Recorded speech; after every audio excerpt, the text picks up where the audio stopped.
Olá a todos e bem-vindos de volta. Hoje estamos recebendo Larry Johnson, ex-analista da CIA. Então seja bem-vindo de volta ao programa. Professor, é sempre um prazer que você.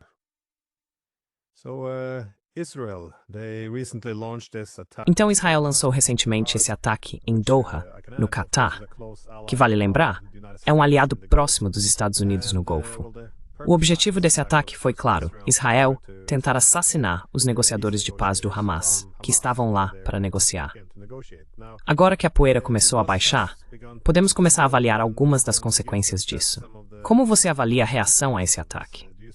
How do you assess the blowback from this attack? This is akin to, that scene from Godfather. Isso é parecido com aquela cena de O Poderoso Chefão 2, o filme, em que Michael Corleone está em sua casa, olha pela janela e de repente tiros começam a chover em seu quarto, e ele arrasta sua esposa para fora da cama para protegê-la.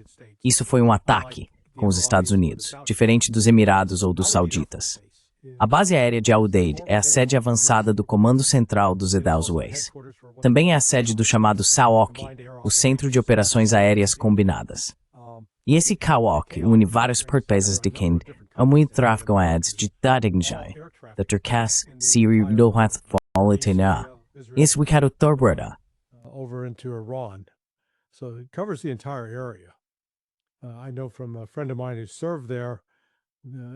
Eu sei por um amigo meu que serviu lá, especialmente durante 2016 e 2017, que o general comandante do CAOC falava ao telefone todos os dias com os russos para evitar conflitos, garantindo que as aeronaves russas e americanas não se encontrassem nem entrassem em combate. Então isso não era apenas um relacionamento comum, era um relacionamento profundamente enraizado.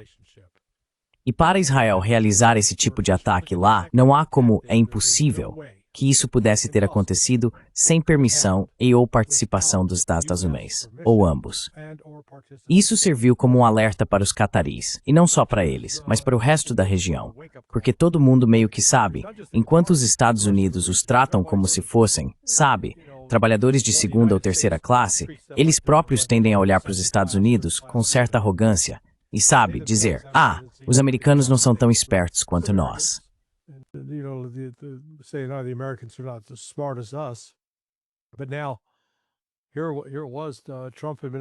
Mas agora, estava aí o governo Trump que traiu completamente o Catar. E acho que a traição foi tão profunda que levou à realização dessa reunião da Conferência Islâmica Árabe, essa cúpula de emergência que reuniu 54 chefes de Estado e ministros das relações exteriores de nações árabes e muçulmanas. Então você tinha, veja bem, os turcos estavam lá, os azerbaijanos estavam lá, então havia a cultura turca. Você tinha os árabes, do Egito, a Jordânia, Arábia Saudita, Catar, Emirados, da Ásia, Indonésia, Malásia, e nossos amigos, os Houthis, com o governo do Iêmen representado. E vimos algumas imagens estranhas. What's odd visuals we saw? There's Iranian President Pezeshkian. Está o presidente iraniano Raisi, com o recém-impossado presidente sírio Al-Gilani, anteriormente conhecido como Al-Jolani, o terrorista do ISIS, cujas forças há 2 anos estavam atacando e matando iranianos. Portanto, não estamos falando de pessoas que apenas discordavam sobre qual time de futebol era melhor. Estamos falando de pessoas que estavam dirigindo operações militares umas contra as outras. Da mesma forma, a Turquia estava lá com os iranianos. O Irã teve destaque sentado na conferência com o príncipe herdeiro Mohammed bin Salman, da Arábia Saudita, e também com o presidente Sisi, do Egito, ocasião em que anunciaram, vamos reabrir as relações diplomáticas. We're going to reopen diplomatic relations. I think that's, first time in 45 years. Acho que essa é, a primeira vez em 45 anos. Então, quase meio século desde a Revolução Iraniana, Egito e Irã tinham se afastado, e agora estão se reaproximando. Talvez isso por si só qualifique Donald Trump para o Prêmio Nobel da Paz, por reunir Irã e Egito novamente. Outro sinal de alerta que foi dado é que a Jordânia, depois de 34 anos, está anunciando uma nova campanha de recrutamento, recrutando novos soldados. Every says the Blovs is spurred ever 46th Forces Army. Now, como não diplomacia with the South that South Overall, I view this as a big rebuff to U.S. diplomacy. Well, this seems like a wider theme that is. Isso parece ser um tema mais amplo. Ou seja, no leste asiático, Coreia do Sul e Japão estão começando a reconsiderar parte de sua dependência excessiva de segurança em relação aos enzymes. Na Europa também há um sentimento semelhante. Ou seja, terceirizamos grande parte de nossa política externa e segurança para os ações. E então, de repente, Trump começou a reivindicar a Groenlândia depois que a Dinamarca entregou todas as suas armas para a guerra por procuração na Ucrânia. É interessante notar que, bem, mudanças também ocorrerão no Oriente Médio. Mas tudo isso está acontecendo agora, tendo como pano de fundo o relatório desta comissão da ONU, que conclui que Israel de fato cometeu genocídio.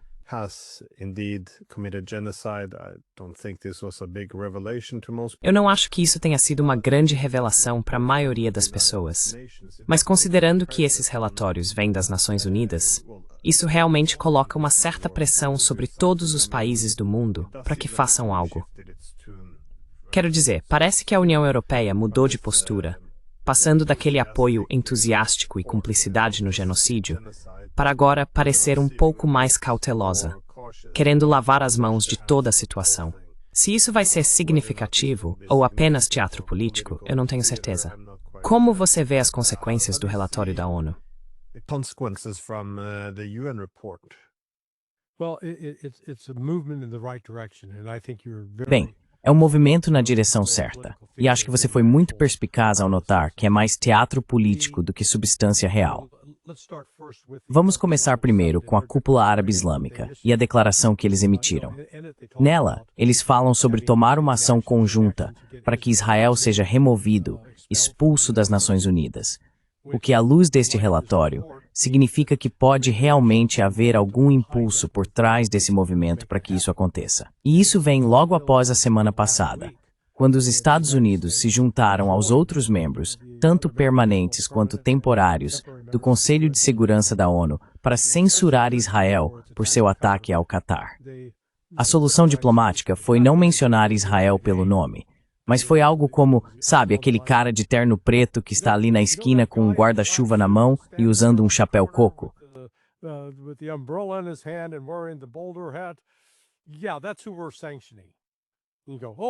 Sim, é isso mesmo que estamos sancionando.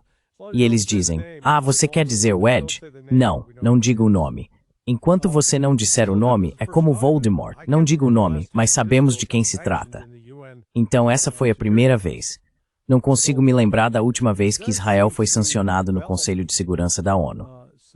Então, parece que finalmente está surgindo alguma vontade política entre o Conselho Árabe Islâmico e as nações do BRICS. Eu sustento que o BRICS e o Conselho Árabe Islâmico, agindo juntos, poderiam parar a guerra em Gaza, parar o genocídio, declarando um embargo econômico total e completo a Israel, fechar tudo, interromper todo o comércio com o país. O curioso é que o próprio Israel agora está falando sobre ter que, entre aspas, seguir sozinho, que vai ter que sobreviver por conta própria.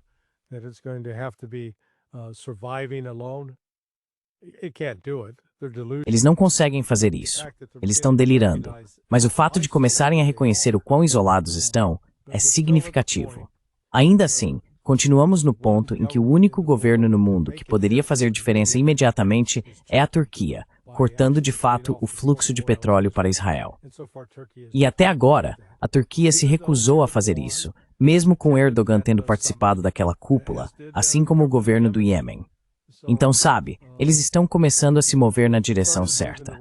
E agora, com esse relatório da ONU, que tira a questão do âmbito da Cúpula Árabe Islâmica e a traz para um contexto mais amplo dentro do Sul global, incluindo países da África e da América Central e do Sul, pode haver avanços.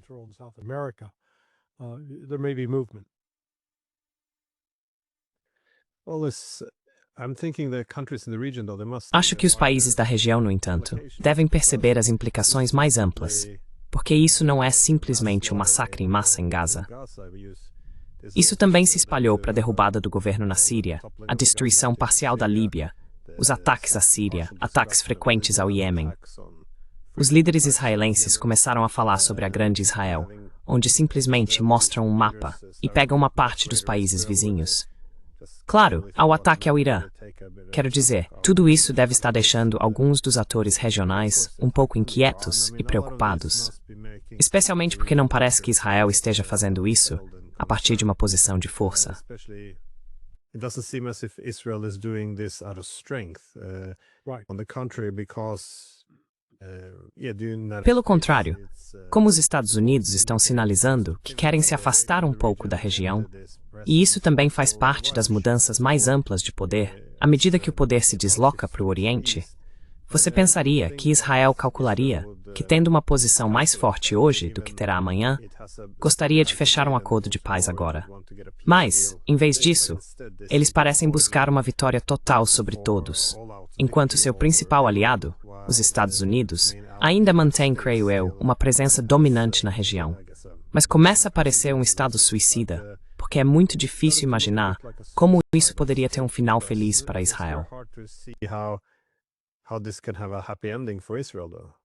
Yeah, no, I agree. Israel starts. Sim, concordo. Israel começa como qualquer país com recursos finitos, tanto em termos de mão de obra, finanças do governo e recursos naturais.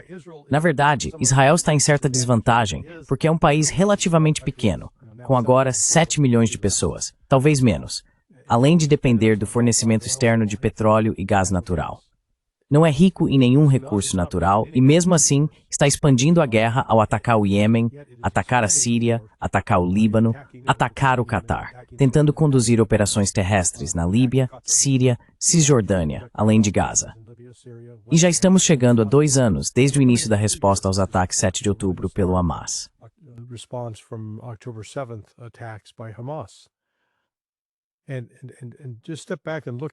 E só pare e olhe para isso em termos de, sabe, ouvimos muitas críticas sobre a Rússia em relação à Ucrânia, de pessoas como o General Kellogg. Outro dia, por exemplo, a Ucrânia está vencendo, a Rússia está perdendo, porque a Rússia só está tomando um pouco de território. Ok, vamos aplicar isso a Gaza. Em Gaza você tem uma área de o quê? Cerca de 65, 62 quilômetros quadrados. Não é uma área enorme. Ou é, sabe, 32 quilômetros de comprimento por 8 quilômetros de largura. Isso daria mais ou menos 100 quilômetros quadrados. Mas ainda assim, é uma área contida, não é uma área aberta. Basicamente, os israelenses a cercaram. Os combatentes do Hamas estão numa posição em que não podem simplesmente receber remessas de armas sendo enviadas por via aérea ou marítima, de forma rotineira.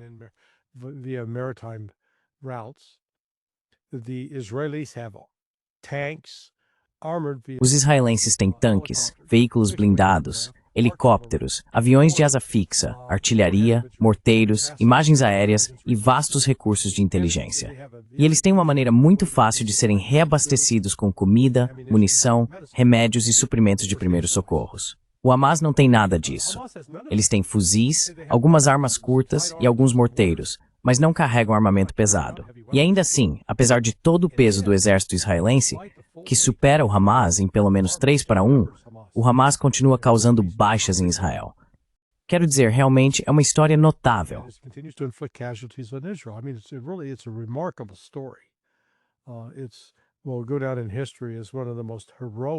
Isso ficará registrado na história como um dos esforços mais heróicos, talvez trágicos, contra a tirania na história da humanidade. Mas até agora, eles conseguiram conter os israelenses. E agora, é uma questão de quanto tempo os israelenses conseguirão sustentar isso, porque a pressão que está sendo exercida sobre a sociedade levou a um aumento no número de suicídios entre os reservistas. A divisão política em Israel é muito acentuada e polarizada. Portanto, é uma questão de quanto tempo eles conseguirão manter essa situação.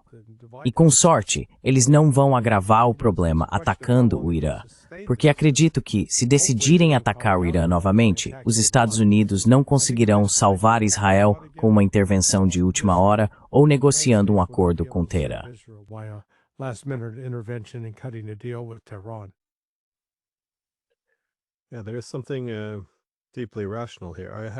Sim, há algo profundamente irracional aqui. Conversei com um jornalista israelense, Gideon Levy, que argumentava que quanto mais o mundo se volta contra Israel, Mas isso alimenta essa mentalidade de cerco, de que o mundo está contra eles e que isso é injusto. E é por isso que eles precisam se manter fortes. Então, isso acaba alimentando uma política muito irracional. Mas sobre esse assunto, fico feliz que você tenha mencionado Kellogg. Ribas, eu para perguntar sobre o que acontece na forma ucraniana. E como você vê isso é realmente on the Ukrainian front, and as you suggested, this is quite remarkable. After 3.5 years, I mean, Depois de 3 anos e meio de guerra, agora temos o General Keith Kellogg vindo a público e dizendo que os russos estão perdendo a guerra. Quero dizer, isso é simplesmente incrível. Eu sei que o objetivo principal na guerra de informação, e é uma guerra de informação muito poderosa, é manter a guerra em andamento, conquistar o apoio público para a guerra. Então você sempre tem que dizer que os ucranianos estão vencendo, que os russos estão sofrendo enormes perdas. Mas ainda assim, todo o discurso que ele fez, novamente inflando as baixas russas, minimizando as ucranianas, ele comentou que a Rússia estava tirando tanques de museus. Isso é muito estranho.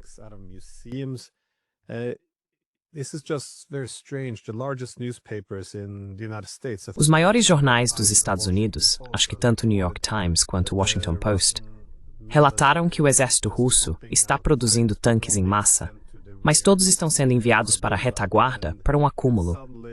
E de repente, ele simplesmente vem aqui e diz: não, não, não, eles estão tirando tanques de museus da Segunda Guerra Mundial porque não tem mais nada. Quero dizer, isso é. E como você interpreta isso? É ele mesmo? No fim das contas, só pode ser estupidez ou beligerância. Como você explica isso? Certamente, você não pode acreditar nas coisas que ele está dizendo.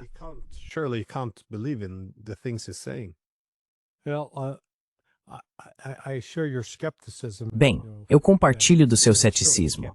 Certamente ele não pode ser tão estúpido assim. Deve estar mentindo deliberadamente para cumprir um papel de propaganda. Mas, na verdade, acho que ele pode realmente acreditar nisso. Ele simplesmente não está usando nenhuma habilidade de pensamento crítico. Se você ouvir o argumento dele superficialmente, é que a Ucrânia está causando baixas massivas nos russos, e os russos mal estão conquistando território. Estão avançando apenas centímetros, se é que estão avançando. Ok, mas então tivemos 2 trocas recentes de mortos militares, em que a Ucrânia entrega os russos mortos e a Rússia entrega os ucranianos mortos. Nas 2 últimas vezes, a proporção foi de 50 para 1. Para cada soldado russo entregue, há 50 ucranianos mortos. Bem, como isso é possível se Kellogg está certo? Well, how can that be if Kellogg is correct? And I'd love to ask him that question.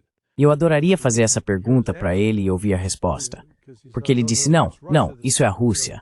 Sabe, ele poderia inverter a situação.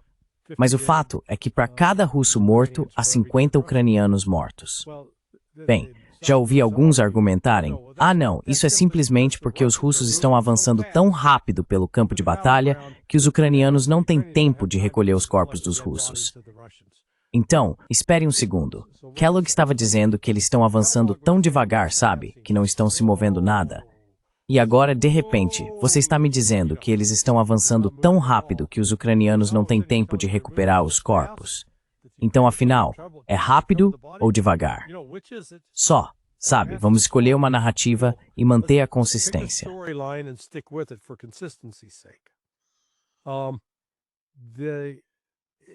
Realmente não importa o que ele diz ou no que ele acredita, porque isso não vai alterar a realidade no terreno. Tudo que isso vai fazer é gerar ainda mais alarme no Ocidente quando o colapso total começar. E esse colapso pode não estar muito distante.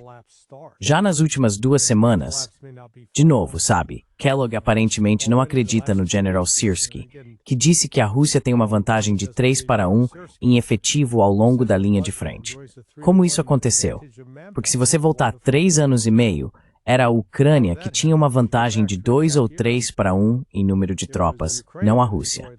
Então isso foi completamente revertido. E parte do motivo dessa reversão completa são as perdas catastróficas que a Ucrânia sofreu.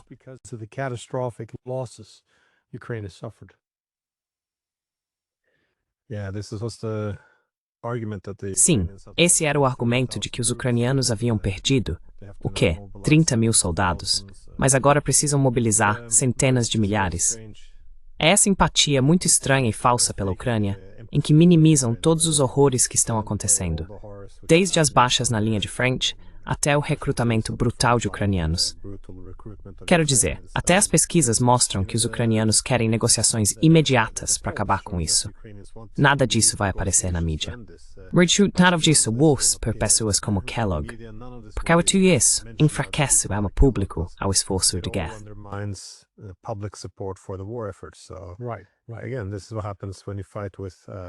Novamente, é isso que acontece quando você entra em conflito com homens que não são do seu próprio grupo. Eu queria saber como você avalia toda essa situação dos drones agora. Porque, mais uma vez, a guerra de informações está intensa de todos os lados. Então é preciso ter um certo cuidado com as informações. Mas da Polônia, agora você vê uma enorme atividade online, o que chamam de atividade em redes sociais, onde as pessoas estão zombando do próprio governo porque havia alguns drones de isca. Eles meio que suspeitam que foram os ucranianos que os enviaram. E eu vejo nas fotos, há drones com fita adesiva neles.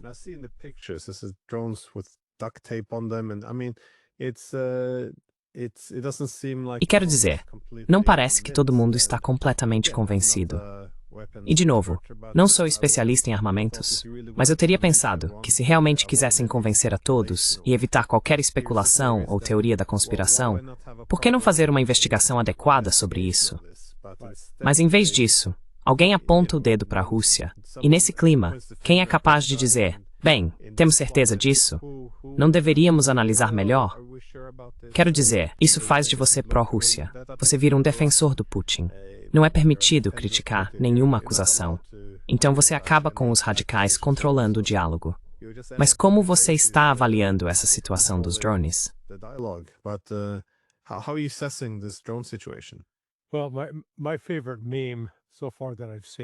Bem, o meu meme favorito até agora que eu vi é de uma criança. Ele ouve algo de repente e diz, meu Deus, um drone, e se abaixa. E a próxima coisa que você vê é alguém arrastando uma mala sobre paralelepípedos. Então, era a mala, não o drone. Agora está claro que isso foi uma operação ucraniana projetada para tentar criar uma provocação para obrigar a Polônia e depois a OTAN a entrar na guerra. É um sinal do desespero da Ucrânia.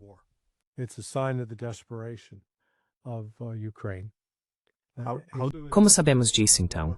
Que informações acessamos até agora?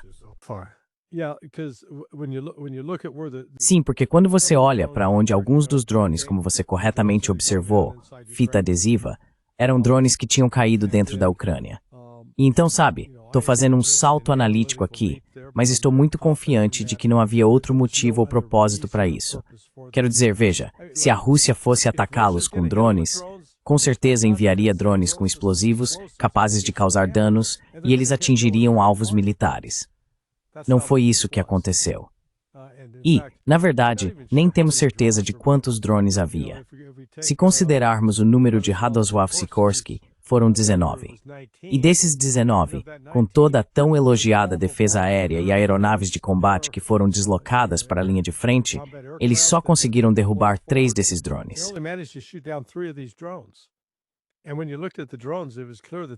E quando você olhava para os drones, ficava claro que eles tinham sido, bem, parecia que tinham sido recuperados do campo de batalha ou de ataques na Ucrânia e reaproveitados. Sabe, eles estavam presos com fita adesiva. Não eram drones sofisticados. Aí surge toda a questão de por que a Polônia e esses parceiros da OTAN estão usando sistemas de armas que custam centenas de milhares, se não milhões, de dólares para derrubar drones que custam, sei lá, talvez $5.000 ou menos. Quero dizer, esses modelos não eram nada caros. Então a economia não faz sentido aí. Mas a tentativa falhou. Você se lembra que a Rússia logo no início disse, não sabemos nada sobre isso. Mas olha, estamos felizes em sentar e conversar com vocês sobre isso.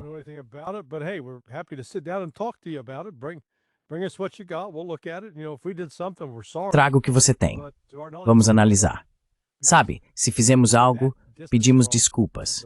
Mas até onde sabemos, não fizemos nada, porque essa distância das linhas de frente russas no Donbass excede o alcance dos drones russos do tipo que estava sendo usado. Então, sabe, a Rússia lidou com isso de forma muito tranquila e objetiva, enquanto o Ocidente estava gritando histericamente como uma adolescente cujo celular foi roubado, só tentando chamar atenção. E isso realmente não levou a lugar nenhum. Então, isso apenas é sintoma, evidência do colapso da Ucrânia.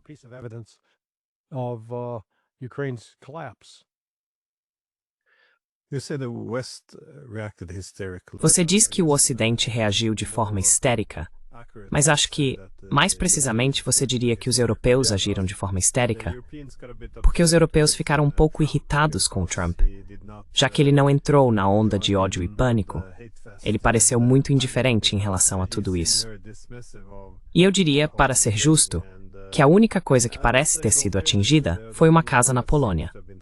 E depois descobriram que era um míssil polonês mesmo. Então o Trump pareceu descartar tudo isso. Não tenho certeza se ele não acreditou na história ou se simplesmente não quer escalar o conflito com os russos.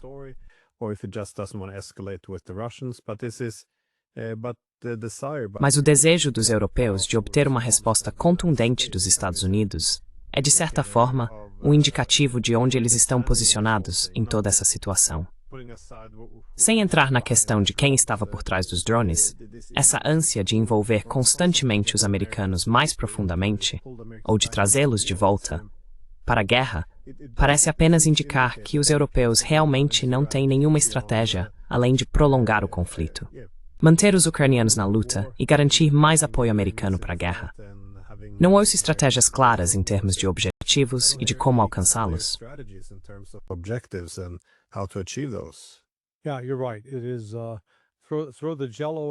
Sim, você está certo. É como jogar gelatina na parede, torcer para que algo grude, e talvez esse seja o nosso plano. A Europa perdeu a capacidade de produzir, em quantidades industriais, sistemas de armas que permitiriam manter a Ucrânia na luta contra a Rússia, com reposição das perdas, seja falando de projéteis de artilharia, baterias de mísseis Patriot ou mísseis Storm Shadow. Escolha seu sistema de armas favorito. Nenhum dos países, nem Alemanha, França, Unidos, os Estados Unidos, and its volume sprout the progressive environments and broad, no matter how from with that in Kyiv and Brezbrand. And to ramp production up well beyond what it is now. And yet we continue to be confronted with this, E ainda assim, continuamos sendo confrontados com a mesma história. Só mudam os versos. O verso 1 em 2022 era: os russos vão ficar sem mísseis a qualquer momento. A qualquer momento. Eles não conseguem manter esse ritmo. E depois veio: eles estão tendo que canibalizar máquinas de lavar e geladeiras para conseguir chips de computador, porque não tem chips suficientes para colocar em seus mísseis. Isso foi de 2022 para 2023. Bem, então a realidade bateu em 2023 e 2024. A Ucrânia simplesmente não tinha projéteis de artilharia suficientes, e o Ocidente era incapaz de produzir o que eles consumiam em um mês.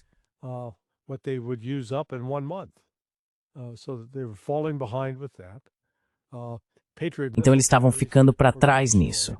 As baterias de mísseis Patriot estavam sendo destruídas. E então descobriram que sim, você vai disparar 2 mísseis Patriot, talvez 4, para derrubar um foguete ou míssil russo que esteja chegando. Só que a Lockheed Martin só produz de 550 a 600 desses por ano. Mísseis, não estamos falando dos lançadores, estamos falando dos mísseis propriamente ditos. Então, logo de cara, eles podem produzir 550 mísseis, enquanto a Rússia pode lançar em um único dia 810 drones e mísseis. Ou seja, a Rússia tem capacidade militar e industrial para sobrecarregar um ponto em que o Ocidente não consegue competir.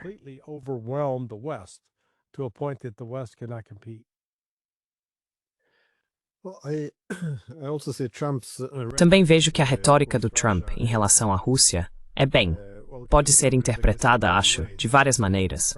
Como você provavelmente viu, ele está pedindo que os europeus imponham sanções secundárias totais a todo o petróleo russo. Eles têm que se cortar completamente, mas também parar de comprar da Índia ou de qualquer outro país. E, novamente, impor sanções à Índia e a qualquer outro país que negocie com a Rússia. Agora, nesse tweet ou mensagem em rede social, ele escreveu que está pronto para postar tudo nas sanções e realmente esmagar a Rússia.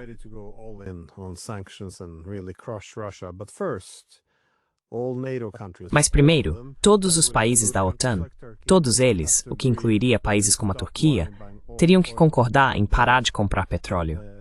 E isso, não tenho certeza de como. Você pode interpretar de duas maneiras. Uma é que ele está blefando para que os europeus basicamente sejam culpados por não quererem seguir adiante com isso, ou ele conquista credenciais anti-Rússia sem realmente precisar fazer nada. Alternativamente, ele está tentando pressionar os europeus a algo maior. Pode ser ambos. Eu tendo a inclinar um pouco para a primeira opção, mas fiquei curioso para saber como você vê toda essa confusão.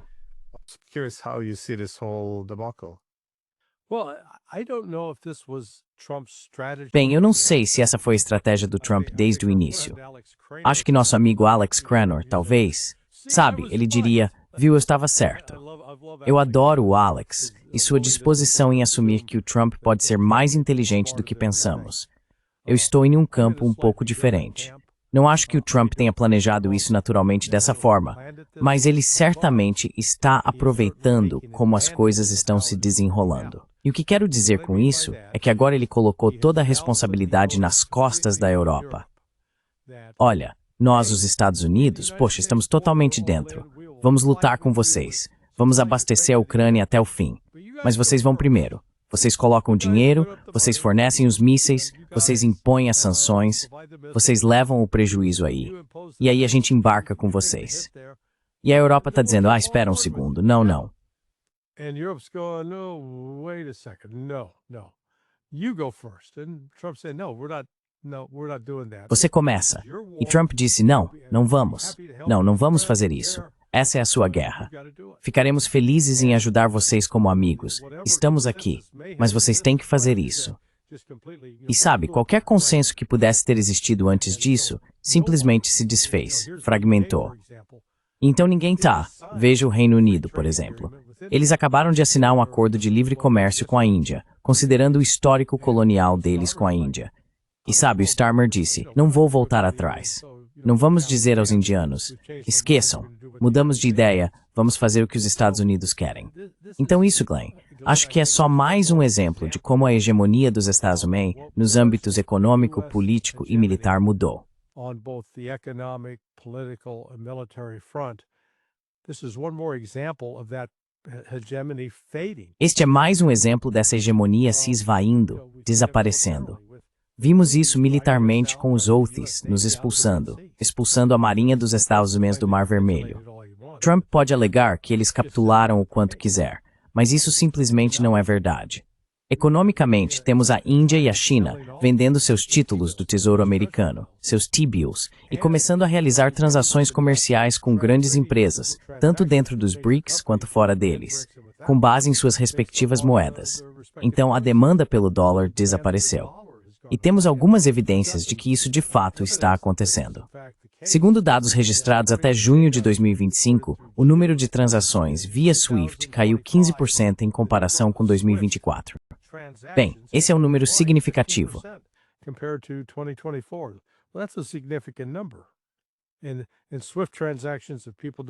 E em transações SWIFT, se as pessoas não entendem do que estou falando, é simplesmente a forma como os bancos internacionais transferem dinheiro de um ponto a outro. É um sistema de e-mails, um pouco lento e desajeitado, mas tem sido a principal maneira de identificar que tipo de movimentação estava acontecendo. Por exemplo, se a Rússia estava enviando dinheiro para a China, porque geralmente passava pelo dólar. Eles tinham que comprar dólares ou vender dólares para enviar dólares. Tudo isso está mudando. Então os Estados Unidos estão em uma posição mais fraca economicamente, militarmente e politicamente, tornando-se mais isolados em virtude de seu apoio a Israel. E em contraste, Rússia e China estão conquistando mais respeito e apoio ao redor do mundo. Portanto, é um momento perigoso e volátil, quando alguém que estava acostumado a estar no comando descobre que já não está mais no comando.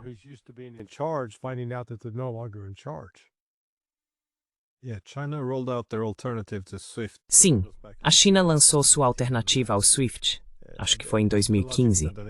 Em grande parte, acredito, como resposta ao que estava acontecendo na Crimeia, porque foi quando o Ocidente cortou a Crimeia do SWIFT.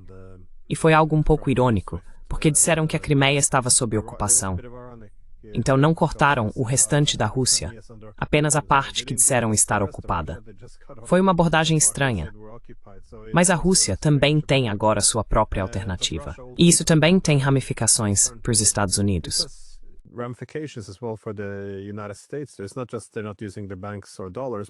Não é só que eles não estão usando os bancos ou dólares, mas se não está mais usando o SWIFT, esse sistema era utilizado para coletar muitas informações.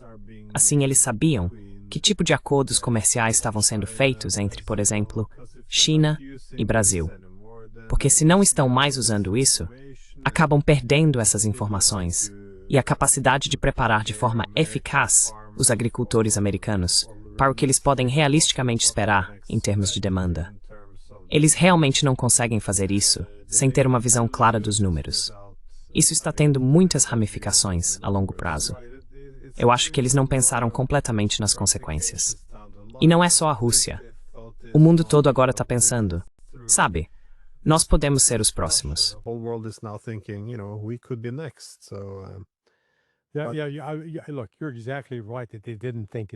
Olha, você está absolutamente certo ao dizer que eles não pensaram nisso direito. Uma coisa que eles não levaram em conta é que quando você faz transações em dólares, digamos que você seja a China e queira comprar soja. Bem, digamos que agora eles estão comprando soja do Brasil. No sistema antigo, eles ainda compravam soja do Brasil, mas a China ia ao mercado aberto, comprava dólares e então enviava esses dólares para o Brasil.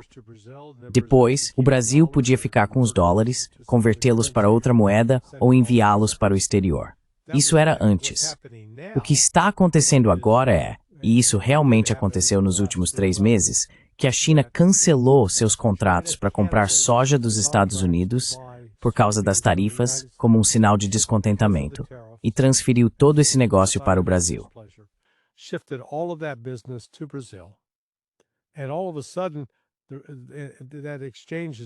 E de repente essa troca é feita na moeda chinesa e na moeda brasileira. Então eles não estão comprando dólares, certo? O que isso significa? Você tem esse montante de dólares circulando por aí e a demanda por eles está caindo. Bem, se você tem uma quantidade X de algo e a demanda por isso está diminuindo, então o preço também cai, porque não há tantas pessoas competindo por aquilo. Diferente de, por exemplo, ei, temos 2 ingressos para minha banda de rock favorita e talvez 100 de vocês queiram comprá-los. Vou vender para quem pagar mais. Ou seja, quantidade limitada e grande demanda fazem o preço subir. Bem, agora os Estados Unidos estão enfrentando essa crise. Vamos chamar de um excesso de dólares circulando no mercado internacional.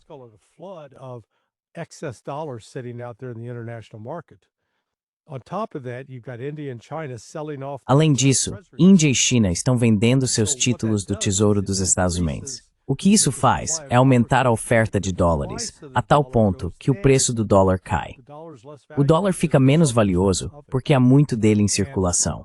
E isso é uma boa notícia se você está produzindo algo nos Estados Unidos que quer vender para o exterior, porque significa que o que você vende lá fora fica mais barato.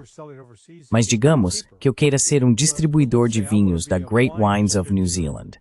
No ano passado, uma caixa de vinho custava $15. Este ano, agora custa $20.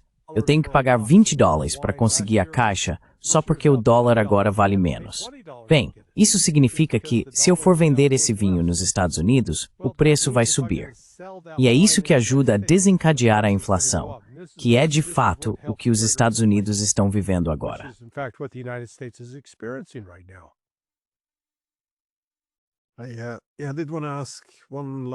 Eu queria fazer uma última pergunta. Novamente, há muitos desdobramentos acontecendo agora, como você pode ver, na Ucrânia. Toda a frente de Zaporozhye, no sul, parece estar desmoronando rapidamente. Mas você também vê Siversk em um movimento de pinça, Kupiansk em um movimento de pinça, Pokrovsk em um movimento de pinça, e algo se desenvolvendo ao redor de Konstantinovka também. Não tenho certeza se já é um cerco completo. Não, mas dá para ver os acontecimentos se desenrolando. Em cada um desses casos, os ucranianos estão sofrendo perdas ainda maiores na tentativa de reverter a situação, o que não conseguem. Claro, quando tudo desmorona, vemos que o número de baixas dispara. As all of this is happening, I also see Mas enquanto tudo isso está acontecendo, também vejo que eles estão começando a suavizar os alvos no lado oeste do Dnieper, principalmente em Kherson, mas também atacando Odessa com bastante intensidade. Parece que estão fazendo preparativos para pelo menos realizar uma travessia parcial em Kherson para tomar algumas das ilhas. Mas como você avalia a situação? Você acha que os russos vão até o fim agora, em direção a Odessa? Porque, se eles não conseguirem um acordo e a OTAN estiver determinada, ou se os europeus disserem que vão enviar tropas para a Ucrânia após a guerra, certamente os russos não podem aceitar tropas da OTAN em Odessa. Você acha que eles vão até o fim? Ou sabemos algo além de especulação? do we know anything beyond speculation? Yeah, no, well, first of all, we got the Sim, não. Bem, antes de tudo, nós vimos o mapa que o general Gerasimov exibiu quando fez uma apresentação algumas semanas atrás. E ele mostrava Odessa e a Transnistria como parte da Rússia no mapa, o que realmente causou muita preocupação no Ocidente. Eu não percebi a Transnistria, porém, não estou dizendo que não estava lá, só não reparei. Sim, a Transnistria também estava listada. Agora, Vladimir Putin e Sergei Lavrov, o ministro das Relações Exteriores, ambos disseram nos últimos 3 a 4 meses, eu teria que voltar e pegar a citação exata, mas basicamente eles estavam dizendo, aqui está o acordo que oferecemos. Se vocês não aceitarem, então o próximo acordo é que vamos tomar mais território. Até sabe, e alguém mencionou mais seis territórios a mais. Someone mentioned six more territories. Well, you sit there and go, Kharkiv. Bem, você pode ir para Kharkiv, Dnipropetrovsk, Mykolaiv, Odessa, Transnistria, sabe? Então, tudo isso vai somar. Eu acredito firmemente que antes de tudo isso acabar, a Rússia terá posse de todo o território a leste do rio Dnieper e também terá capturado e tomado o controle de Kiev, porque Kiev é tão importante na história russa como realmente o início, o nascimento da Rússia. E por isso não vejo eles abrindo mão disso. Eles basicamente adotaram a atitude. Demos à Ucrânia todas as chances do mundo para se render, para fazer um acordo. Eu me lembro da minha conversa junto com o juiz napolitano e Mário Naval, quando falamos com Sergei Lavrov em março.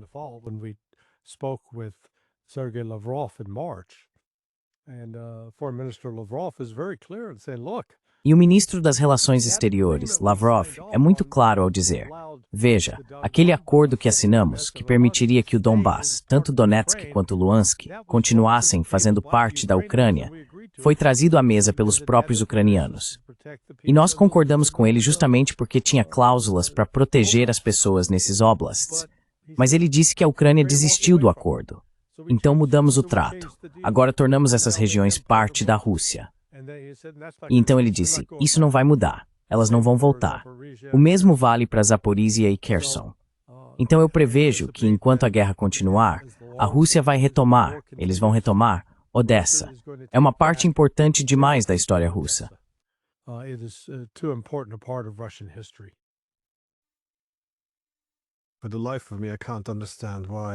Por mais que eu tente, não consigo entender por que não há mais disposição do lado ocidental, ou por parte do Zelensky, para buscar um compromisso. Quero dizer, se eles perderem Odessa também, a Ucrânia vai se tornar um país sem saída para o mar. E só de pensar no que isso significa, em termos de problemas humanitários, pessoas deixando suas casas e sendo deslocadas, vai ser simplesmente impossível para a Ucrânia se recuperar como país, se eles também perderem Odessa. O país inteiro pode se fragmentar. É incrível que eles não consigam enxergar isso. Quero dizer, não há um caminho para a paz. Isso não é um caminho para a vitória aqui.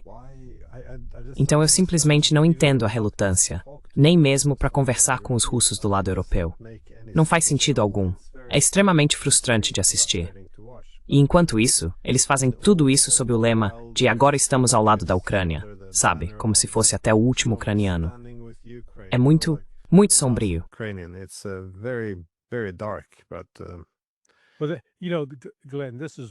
Mas sabe, Glenn, é por isso que você nunca poderia ser um líder político na Europa. Você é racional demais, lógico demais e sensato demais, certo?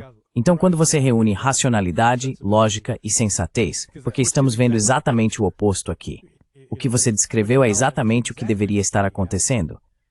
E se houvesse ao menos um pingo de compaixão humana pelos ucranianos, pelas pessoas, pelo amor de Deus.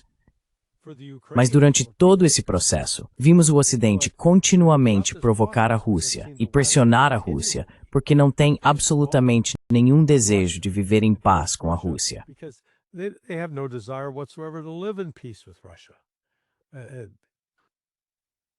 Um colega meu escreveu um artigo. Ele levantou a questão. Se enviarmos mais armas, e a única coisa que conseguirmos for que a Ucrânia perca mais devagar e, portanto, perca mais homens, vale a pena fazer isso? E ele foi atacado por isso. Dizem que é anti-ucraniano. Então, bem-vindo à Europa pós-racional.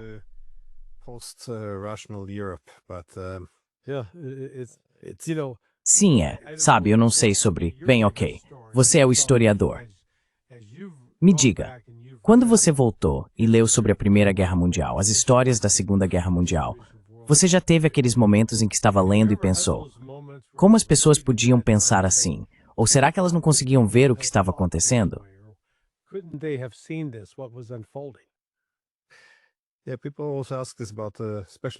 As pessoas também perguntam isso, especialmente sobre a Primeira Guerra Mundial. Como é que vocês não perceberam para onde isso estava indo? E a gente meio que olha para a história como se as pessoas fossem um pouco mais burras naquela época. Mas veja onde estamos agora.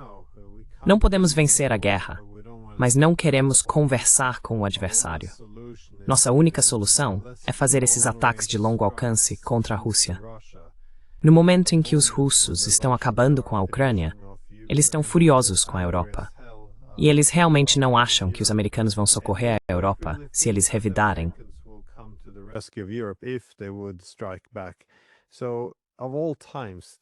Então, de todos os momentos, é agora que vamos fazer ataques diretos à Rússia, atacar a maior potência nuclear do mundo. Sabemos que eles consideram isso uma ameaça existencial. E mesmo que isso fosse bem sucedido, eles não iriam simplesmente desaparecer em silêncio. Eles usariam tudo o que tivessem à disposição, inclusive armas nucleares. Então, qual é a estratégia? Mas eu nunca ouvi ninguém, nenhum político na Europa, falar sobre estratégia. O que vocês querem alcançar? Como isso pode ser alcançado? Nada. São apenas esses slogans. É extremamente irresponsável. Mas sim, já tomei um pouco demais do seu tempo. Não.